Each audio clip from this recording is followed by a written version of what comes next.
Welcome to Photoeye Conversations. Today we have with us gallery artist Mitch Dobrowner, and I'm the gallery director of Photoeye Gallery, Ann Kelly.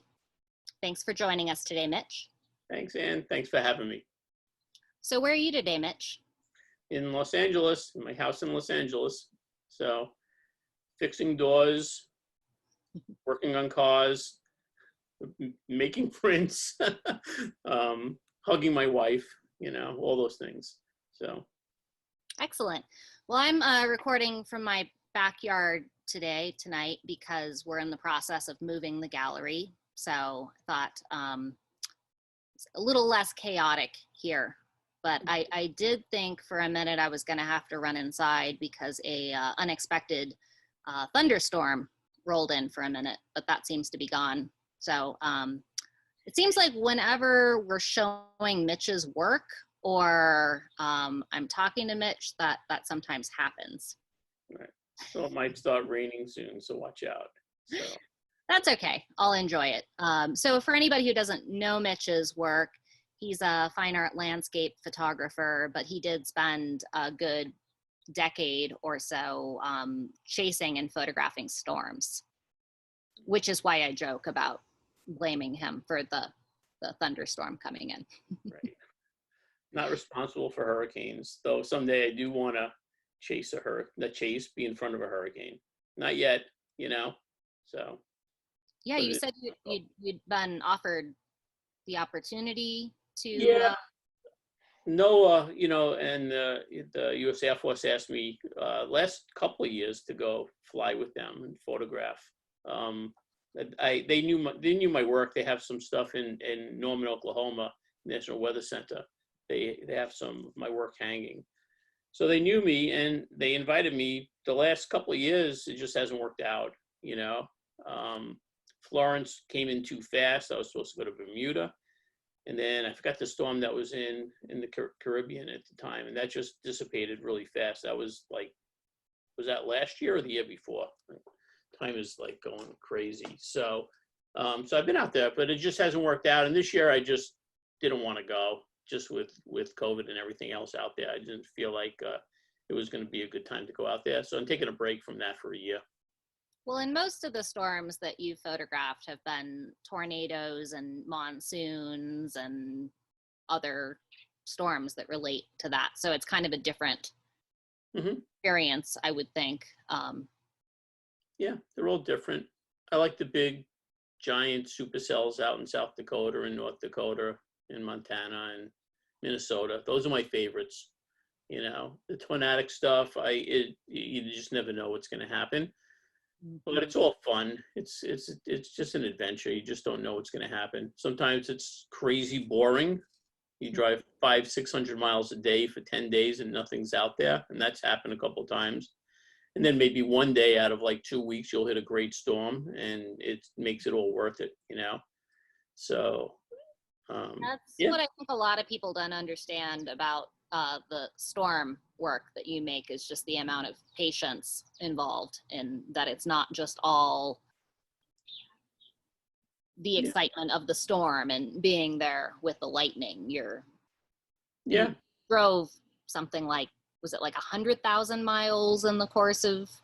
We're over probably 200,000 by this time, but just like all the photography stuff, what I like about all that stuff is not as much as the photography in that adventure is just all the people I meet. I've met so many people storm chasing and seen so many different types of, cultures in the United States, and I always had said, like, before I started doing it, I didn't even know like Kansas was next to Colorado or any of that stuff. I just didn't realize, Wyoming and Nebraska were next to each other, all that stuff. So I learned so much and met so many people. It's just been awesome. That's just been as awesome as these amazing storms that are out there, Well, and you grew up in Long Island, New York. And from what I recall, you said you didn't really leave Long Island for the most part until you were about 20 or so. Yeah, I think I was like 18, 19 when I left, and the weather is what drove me out of there. you know. I mean, I had good friends back there and a family and all that. I just could not take the weather, you know. And photography was calling, you know, and the Yeah. pictures from Ansel and all that, everything that I had seen, I had never experienced before, was eye-opening to me, and I just had to go see it for myself. So there's a long story to it, but eventually I got the heck out of there and made it west. Well, you won an award from, was it Canon? Yeah, I got a grant from Canon when I was pretty young. I think I was 19, and I worked for Pete Turner at the time as like a freelance assistant or an assistant, and another guy called Hashi. And I think it was through Hashi that people had seen, they had seen some of my personal work and liked it and wanted to see more of it and showed them more of it. And it just ended up that they wanted me to do a book or a show, and I ended up doing a show in LA. I think I was like 20 when I did it in the Cannon Gallery. It used to be near MacArthur Park, near Otis Parsons. They used to have a gallery out there. And it got written up in Modern Photography, which is, I think at that time, it was like 1982, maybe, something like that. My mother actually sent it to me. They actually reviewed my work in like one of the two, like, only photography magazines at the time, kind of. And then, yeah, and it was kind of hot, like, for photography at the time. And then I met my wife, and all that ended. Because you basically got in the car, went on the road trip, eventually found yourself in California, and just kind of decided to relocate at that time, right? Yeah. So I went, I think I went back and forth 7 times in 4 years, and I lived mainly out of my car and in a tent. And you And were like, shooting film, yeah, large format at that time. yeah, 4x5 mainly at the time, and 35mm was the other one. And then, yeah, got in a lot of crazy places. You know, I remember being in Zion Canyon and, you know, by myself in the winter and my tent blown away and standing there saying, what am I going to do now? And Valley of Fire, you know, hearing like these animals outside the tent I had a little hatchet at the time in my tent and picked it up and like, was like, what's out there in the morning, you know, go out there and see what was rattling around last night. And so I had so many adventures, but it took me like 4 years of being on the road until I finally decided to settle in Los Angeles, you know, so. And Lone Pine was one of the places that you spent some time in. Yeah. So I had seen one picture that kind of blew my mind was Ansel Adams. It's Sunrise Winter Storm, Lone Pine, and that picture more than any of his pictures, I think, just like shook me, kind of really shook me. You know, I just had never, I couldn't believe that it was like a real picture, that it wasn't like these composites. It was just so surreal that I had to go out there and see it. Yeah. So that really was a stamp on me. That picture made a real impression on me when I was real young. And he shot that in 1944, and he was kind of camping out, or, I mean, I don't know if he was, I don't know the actual story of that, but as far as I understand it, he'd spent quite a bit of time out in Lone Pine, and kind of like you do sometimes, he was kind of waiting for that perfect time. Yeah, the Eastern Sierra is just amazingly beautiful, you know. The Sierra Nevada all over is beautiful, but I love the Eastern Sierra just for the granite and so forth. But I think he has it in one of his books. He has the story. I think, I don't remember exactly, but I actually had to scout the exact place that he shot that. And I know he had his van, I guess, at the time, that he had a contraption where he could go up on the roof and set his tripod, and that's where he shot it from. So, and he actually has some images. I think the early images, from what I understand, had like the LP on one of the rocks, which stand for Lone Pine. That's the one thing that he kind of dotted out, you know, on some of the images. So. Photoshop of 1944. Yeah, ink and a brush, you know. So, but So yeah.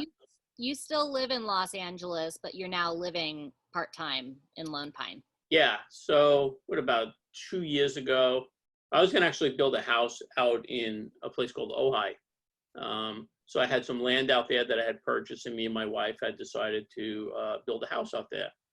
So my wife had worked for Charles Eames, and my son has an architectural background besides physics.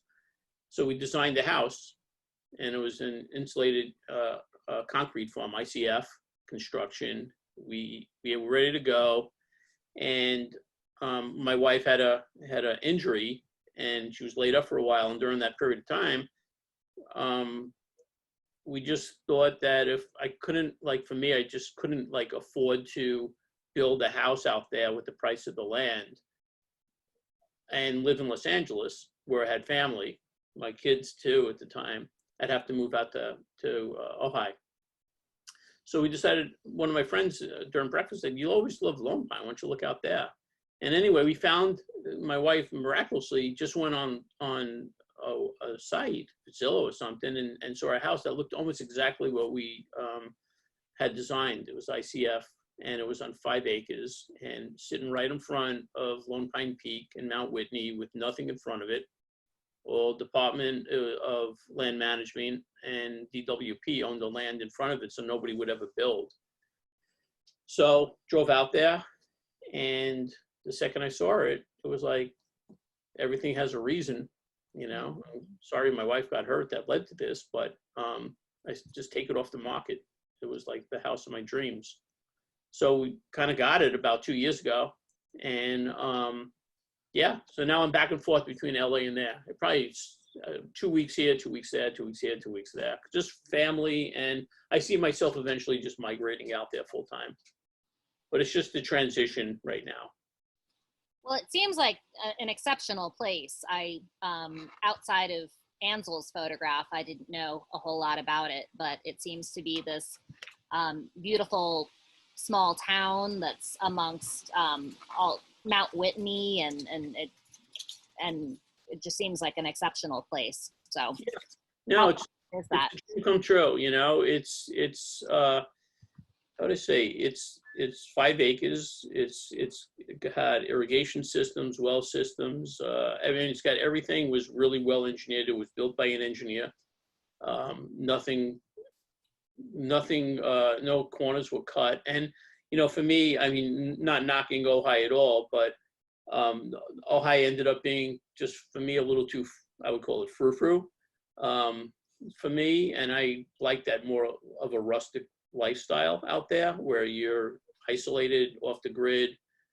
The house is in the Alabama Hills. It's actually in Alabama Hills, which is one of the areas that I had spent years just photographing, or just going there. We'd go there almost every Christmas, and we'd stay at one of the hotels, and I just photographed the area. We did that probably for 5 years, you know, never thinking that I'd actually eventually have the opportunity to be out there. So I feel real lucky. I'm not, you know, I don't think I deserve it, you know, and feel very lucky, you know, and lucky for my family, because I mean, not going to get like all this emotional stuff, but it's like I always wanted to leave something behind for my kids and my grandkids, you know, and this is something I feel like I could leave that behind besides my photography, you know. Well, but that's worth anything or not. It's just something that I will always be able to leave behind. Well, and what a great place for everybody to enjoy together Yeah. now. Oh no, we love it. So my family gets together there. It's just awesome, you know. So part of the reason, or what prompted Mitch and I to have this conversation right now, is he has this really remarkable new image that is shot in Lone Pine. So I'm gonna pop that up on the screen so we can see it. You want to tell us a little bit about this image, Mitch?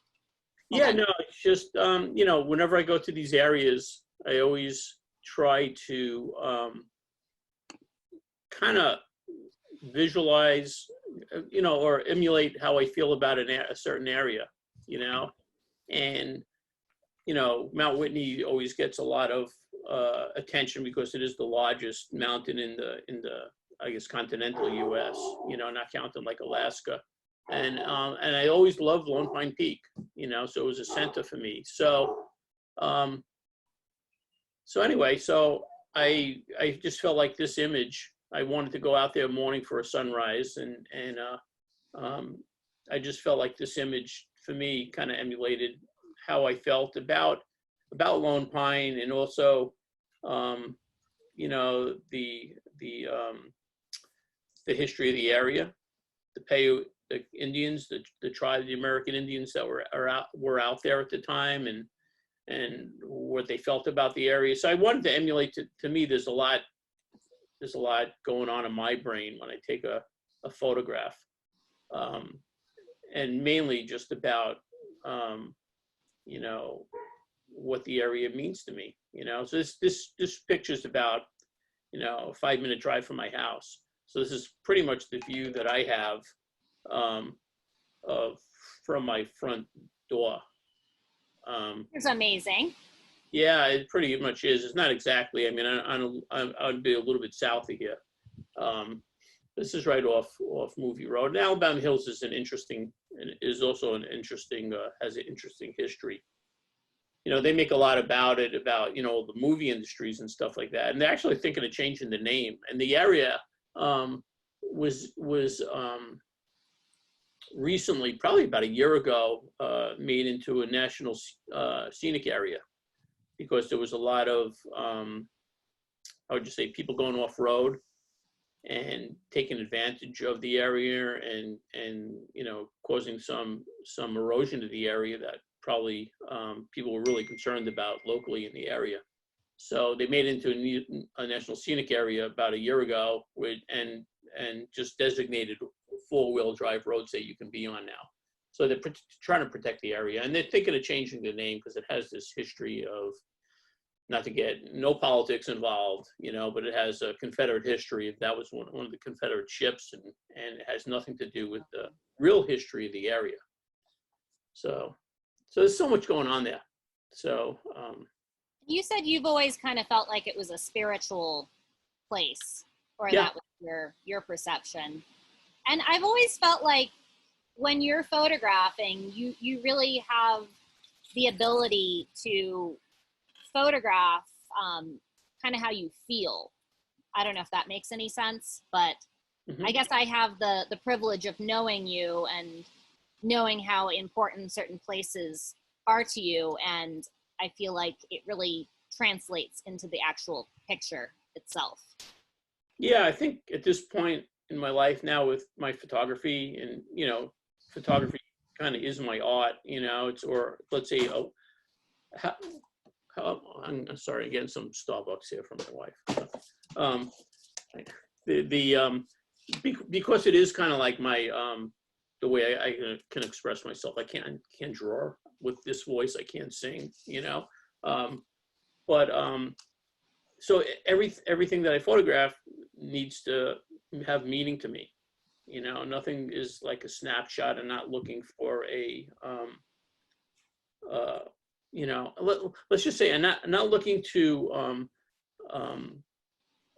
take a picture so that I can sell a print, so I can like pay bills or something. That's not where I'm at all with this. Everything to me is very internal and spiritual to me. So everything. So I started to photograph less now, because I wanted to really get more in touch with, how would you say, myself, and be able to express myself through the pictures, you know, and not just take pictures for the sense of taking pictures, but take pictures that have deep meaning to me. Well, I remember visiting with you at Photo LA last February, and you had mentioned at that time you were kind of taking a little bit of a hiatus from shooting, just until you felt like there was something that it was just time to shoot. And it seems like this is that image.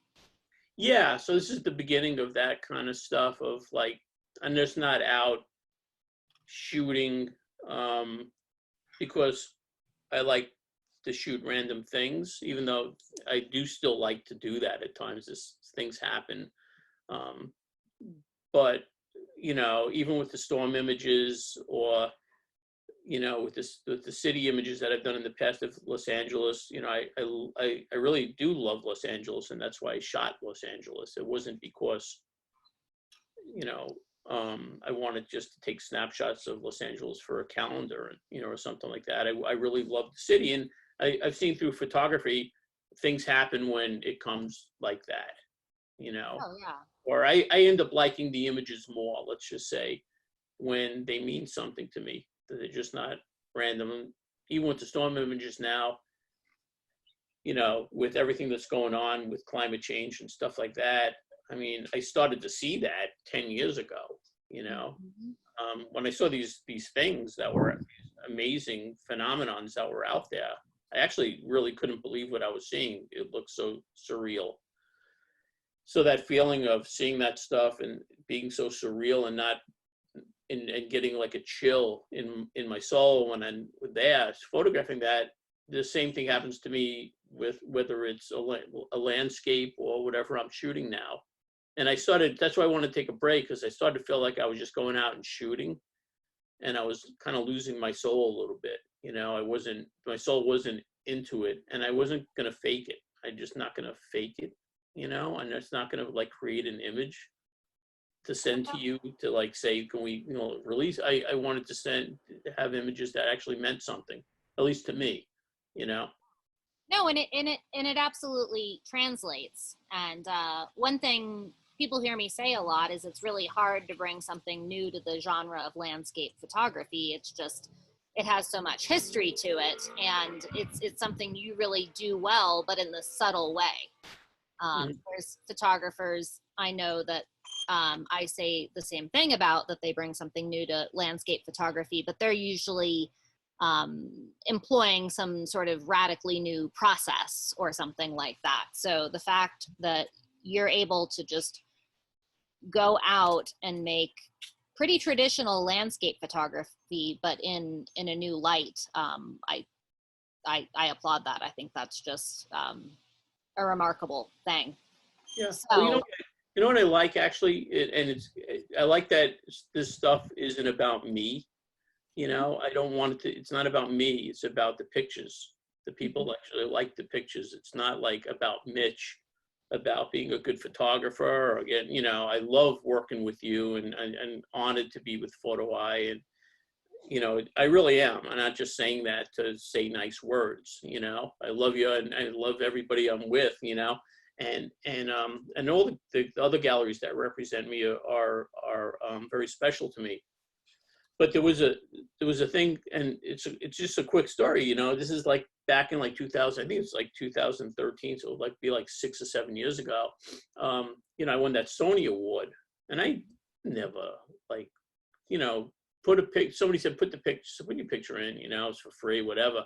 And you know, it ended up snowballing, right? And it ended up that there's no way that you know, they asked me to go to the UK and do all this stuff, and I didn't want to go, and they talked me into it only because I said I wouldn't go unless my wife went with me, and and I just didn't want to go. I'm not a suit and tie guy. They wanted me to wear like a tux or something, you know. And they were doing all this stuff, and then I was there, and it was at Somerset House, which was like this palace in London, you know. And they asked for a bunch of large prints. So to make a long story short, you know, I'm kind of there, and I'm looking at all these photography, and there's some amazing photography there, some great documentary photography, fashion, architecture, everything that you can think of, you know, other landscape stuff. And it's like this, and my stuff is just this black and white landscape stuff. And so it ends up that, you know, on eating, and they're announcing who's going to win, and not paying attention because it's like, no way. And my wife kicks me, and they announce my name, and I go up there, and I'm like, wow, you know.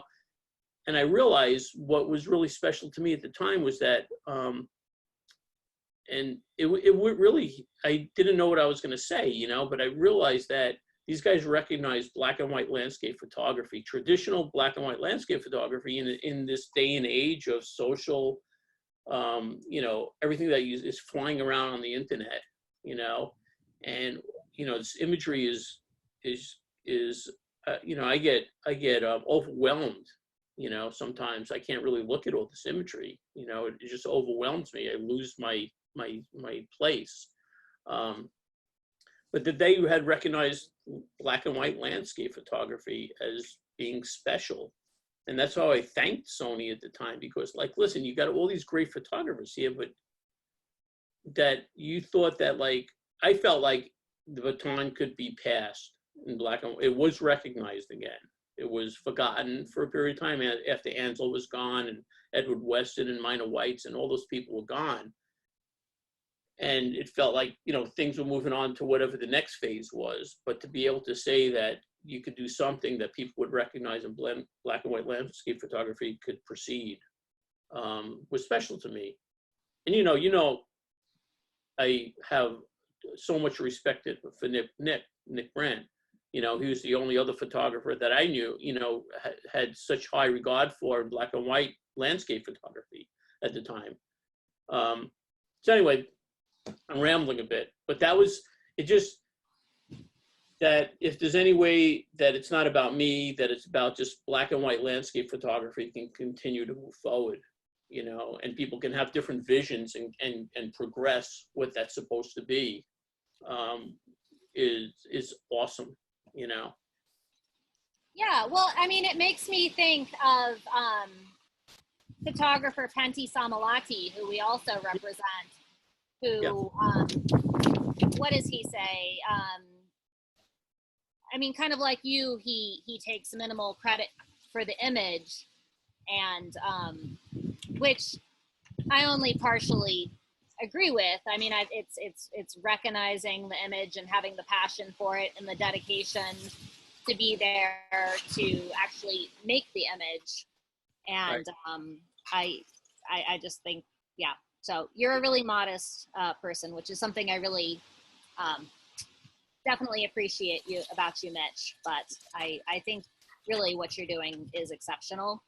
And we say, you know, so Ansel made his photograph in Lone Pine in 1944, and you made this photograph in Lone Pine in 2020, but they're entirely different images. They just can't really be compared. Or they can't be compared. We're comparing them, but they're seen in a very different way. Yeah, because I think we all see differently. We're all individuals and we think differently and see differently, you know, just like you see the world different than I see the world. And your photographs are very different than my photographs, but we all have this individual vision, you know, and I think if you can express that through photography, that's what photography is really about, you know. It's not about plagiarizing something. It's really about having your own vision for things. So, and that's what makes a strong photograph. It's just that, I think. So another place that you're really passionate about is Shiprock in New Mexico. Mm-hmm. I feel like there's kind of a connection for you between Shiprock and Mount Whitney and that whole area, or just being there kind of inspired you to photograph in the Southwest a bit. Yeah. Well, New Mexico is a pretty amazing place. Shiprock is pretty amazing, you know. I mean, actually, it has made an impression on me because I tattooed it on my arm, you know. And your wife drew that for you, right? Your tattoo? Well, yeah, she took my picture of Shiprock and illustrated it her own way, and we kind of designed it together and found somebody to put it on my arm that made sense. You know, did a good job with it. But you know, the thing with Shiprock is, again, it's you know, you go back to the, you know, what happened with Paiute Indians in like the Lone Pine area, you know, in the Eastern Sierra, and they're not there anymore. And you know, the Navajo is still, you know, in you know, they're still around in Utah and New Mexico. And so Shiprock was that spiritual center of the Navajo Nation, you know, where I've had photographed Agatha Peak, which was that geological center for them. But I think the experience of Shiprock was more than a picture to me. And I think I've said the story before, and I don't want to be too repetitive, but you know, it was that kind of thing where I was still growing. I'm still a growing photographer. I'll always grow until I'm dead, you know. And when I stop growing, I want to die, you know. So, but the what happened in Shiprock was, you know, I was out there. I had never seen Shiprock, and I was out there this is 2008, I think, 7, and drove out there in the winter, and it was freezing cold, and we were out there for 2 weeks, and usually it takes me a while to like, I always explained it like, to see as a photographer, especially when I was working in technology, I think at the time at Disney or DreamWorks or someplace, and it takes me a while to like get in that mode. I always experiences of being in bright sunlight and walking into a pitch black room, and your eyes have to adjust so that you can actually see in a dark room again. And that's what my experience has always been with photography. So I can never like take the first couple of days. I was just scouting and getting used to it, and whatever I shot was just wasting my time.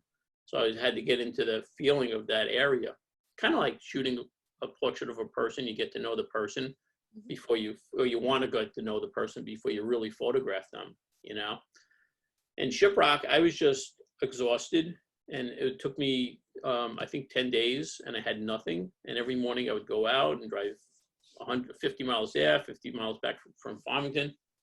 And then I was giving up. That was just, it felt like I had it. I was a failure.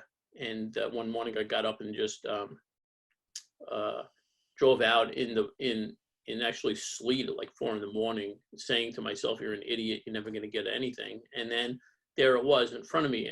And I stood there and photographed this thing that I had envisioned in my mind probably a year earlier. I had seen that picture in my mind a year earlier.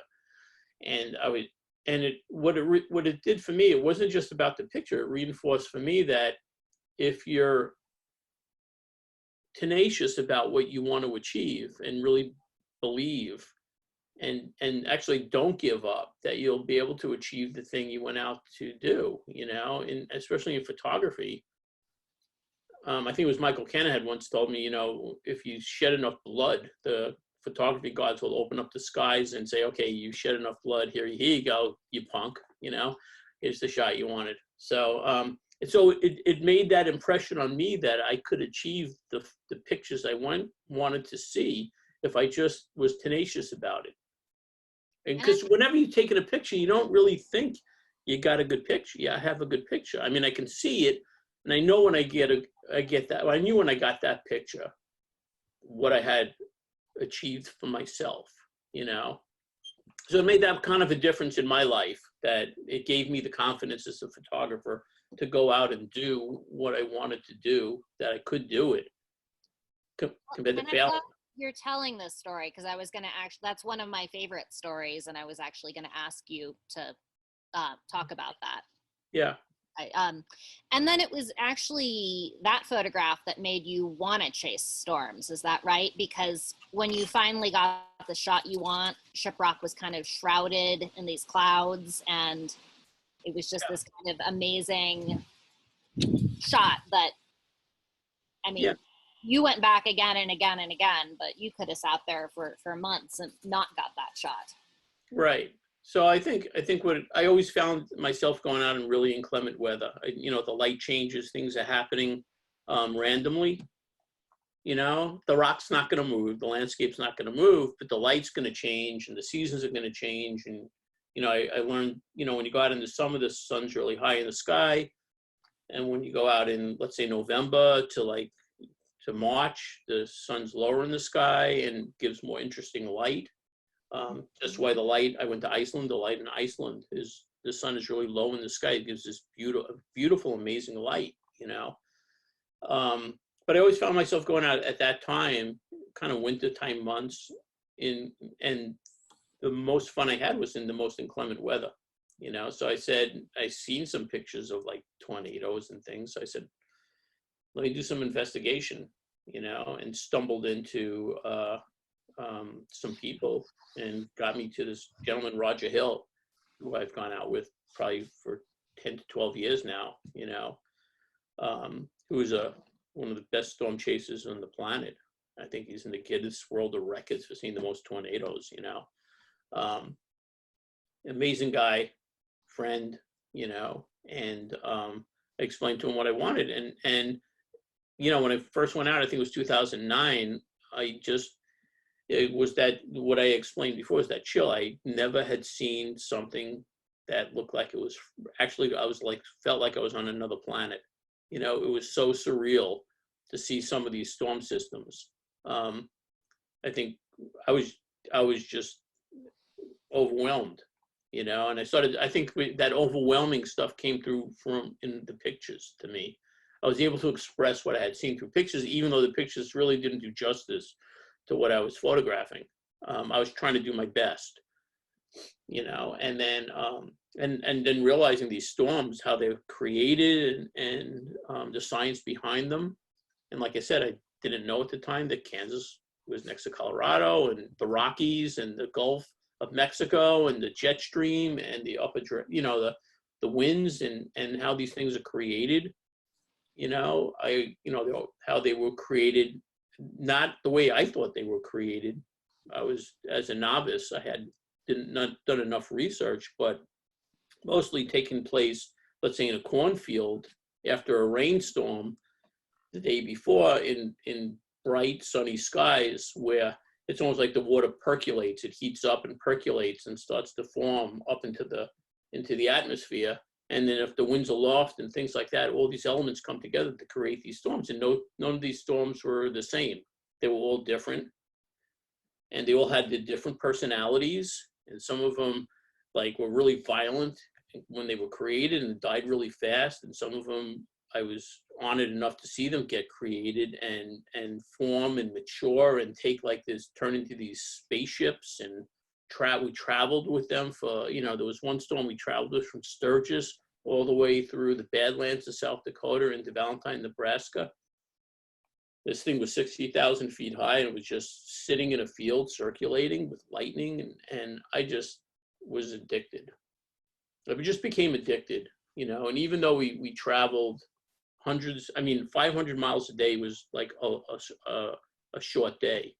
So there were days where I think we went 1,200 miles one day. You know, you wake up some days in the morning and you're in Minnesota. The storm's going to be in New Mexico in 2 days, and you're just driving all day long. So I just became addicted, you know, and people seem to like the pictures. Well, I was just lucky, you know. I was just doing my thing, you know. Well, it's really an amazing thing. And I used to say I was glad that you did it, so you would go make the pictures and then I could see them. But after looking at the work, or just being exposed to the work in the time period that we've worked together, I've decided, I think if you go again, I'm allowed to go with you, I would like to go. Yeah. Oh yeah, no, that would be awesome. I think everybody should go. It's not that dangerous if you go with somebody who knows what they're doing. It's not as dangerous as it seems, and it's really overwhelming. I've had people with me who thought it was a joke and got in a lot of trouble. You know, like, you know, we had ABC News with us once, and they thought it was real funny. And this storm turned super violent, destroyed them with hail and their cameras and everything. Oh, that was you know, you have to pay attention, and if they're serious and paying attention, and you're with somebody who's really knows what they're doing. We have our escape routes. You're never in an area where you only have one way to get out. Usually you have multiple ways to get out, you know, and people know what they're doing. And I usually go late in the year because of, you know, the way the jet stream works. And I really wanted these slow moving, beautiful supercells in the Northern Plains. And the jet stream kind of starts early, like, let's say March, April, down in Texas, and then moves up into you know, Kansas and Nebraska, and eventually makes it up into the Northern Plains and the Dakotas and so forth, probably in July. So I usually end up going July, and it's more fun because there's not a lot of people out there. If anything, the most dangerous thing is when you get a bunch of crazy storm chasers that don't know what they're doing down in Oklahoma in May, and the streets are just jammed, and there's a tornado forming in front of you, you know. So that's the scariest part, is not the storms themselves, but the people that aren't relevant about what's really going on in front of them, you know, have that respect for Mother Nature. You know, they're just partying. So yeah. And I love that we're talking about all of this now because it never started to rain and there's no thunder, but it's really windy here. I'm kind of holding onto the table, trying to stabilize the computer. So That's a that's what's awesome about the high desert. You know, that's like Lone Pine. Lone Pine is beautiful, and the next time it's like 40-mile-an-hour winds, and it's blowing and storming, and the next moment it's gone. You know. Yeah, I love it. Yeah. I was gonna say if I was talking to somebody else, I might run inside, but I was like, it's kind of perfect. So You know. my hair is blowing, and Yeah. I don't need to chase any storms. I've got. Well, you have to go outside. I understand. Don't worry about it. So. Oh no, I love it outside. So. Good. So in the last few months, you had some of your images were in the New York Times as part of an article about storms. Yeah. So yeah. So an image from that. Let's see. Can you see that? Yep. Yes. Cordova. Yeah. So this is an interesting experience. You know, I never really. You know, I hadn't ever been like, let's say, on an assignment as a photographer, except for maybe when I was back in, 19 years old and working as an assistant in Manhattan on a shoot. But let's say, if you want to classify me as a fine art photographer, I'd never been assigned anything. And I got this like call or an email first from New York Times saying, would you be interested in photographing these storm systems in Argentina for a story we're doing? It's like, yeah, I guess so, and then they're like, the next thing you know, I'm on a plane to Argentina, and I told them I'm not going, I can't, this is who I am, and I'm not going to give up my art. I mean, you're going to get black and white, photography of storms. It's not going to be like what you're used to as far as documentary type photography for one of your stories for New York Times Magazine section. And they were fine, just go. We want you, go. So I'm on a plane. I get there, and how would I just say, it was not a fun experience. I didn't know Spanish. I didn't have any local funds on me for the in Argentinian money. I didn't really. I kind of knew where I was going to sleep, but it was a fast reservation, and I ended up getting it. So it ended up being, I met the guy who was the writer, Noah Gallagher, was a writer for New York Times. He also teaches like Columbia University and stuff. The young guy, probably early 30s, and we just bonded. And when I got out there, I realized it was for a project funded by NOAA and National Science Foundation, a whole bunch of stuff. And really what they had in Argentina, they don't have any tools for forecasting storms. And so the science project was, we met Doppler on wheels there. They had 4 Doppler trucks on wheels. And, but I didn't have any tools to like storm chase. There was no radar really, except for what they were doing. They were just trying to capture the atmosphere. They weren't really photographing storms. But the storms in Argentina, first of all, I didn't realize that things rotate in the opposite direction. Even when you flush a toilet there, it goes in the opposite direction that we're used to because it's in the southern hemisphere. And that these storms were gigantic. They were just huge. They were much bigger than anything that we were used to in the States. They had the Andes, which are, how would you say, they're I think they're like twice the size of the Rockies. So I don't remember exactly, and I can look it up, but they're much, much larger than the Rockies. And the winds are coming off the Pacific, compared to the Gulf. So things are just different. And these giant storms were being created and causing havoc in Argentina, especially in the farmlands, and they needed help. They only had like 25 meteorologists in all of Argentina, and they couldn't gather themselves. So out there, and I got sick. I had to go to the hospital. They have much better health, let's say health insurance, I guess, in Argentina than the United States. They actually accepted me, you know. All this stuff was happening. I got pulled over. I was driving a car because you have to have your headlights on and during the day, and I didn't know that. And I couldn't speak Spanish, so we couldn't communicate, and they wanted to put me in jail. I finally took my way out. So I had all these bad, the coffee was horrible there. It was way too hot, you know. Though I guess the meat is good if you're a meat eater, you know. But no storms for 10 days, same thing. And also we got the 10th day, New York Times is calling and asking, where's the pictures? And it's like, I can't make a storm, you know.